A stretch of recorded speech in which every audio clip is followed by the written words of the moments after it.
I do use, on this size board, I would have this size painting. It would just have a couple inches around. Excuse me. I do, this is Homa soap, and I'm just experimenting with painting it with old house paint and stuff to seal it. I have used it for years without anything on it, and it's good because I can pin in it. I use it for sewing projects. I use it for everything. So, but you can put a pin into it easy enough, and you can hold things. I used to always paint with, I just would use these pins, and I'd have the 4 holes in the, as long as it held my paper and kept it flat, life was good. What I do now, like this one, is, I can take either of these. This is one of the smaller boards that I was talking about.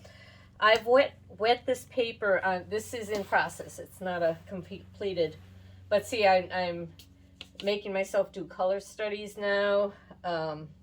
When I am doing a more, where I want things a little bit more precise, I'll grid off, and then I grid my paper, and that's how I get my drawing. That's a whole nother lesson. But on this is what works for me for stretching my paper. I have gotten my paper wet on both sides with using my spray bottle. And I blot up any of the real big puddles. I want it wet, but I want it saturated. I used to always, actually, my big sheets, I'd put them in the bathtub, and you know, come back 20 minutes later. The paper's the paper's relaxed. It's a little bit larger. I just use a regular house staple, and I tape it or staple it to my board, and I let it dry.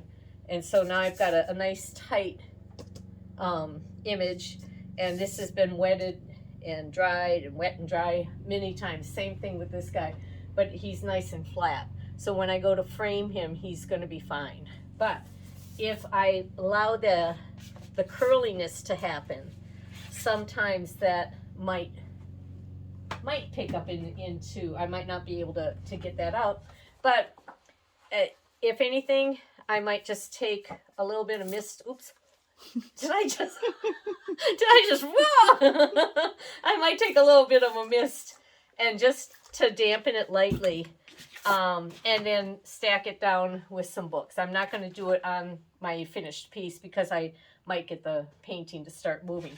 But if that's a big deal, a lot of times that mat's going to hold it down anyway, or the frame, the glass, and everything is fine.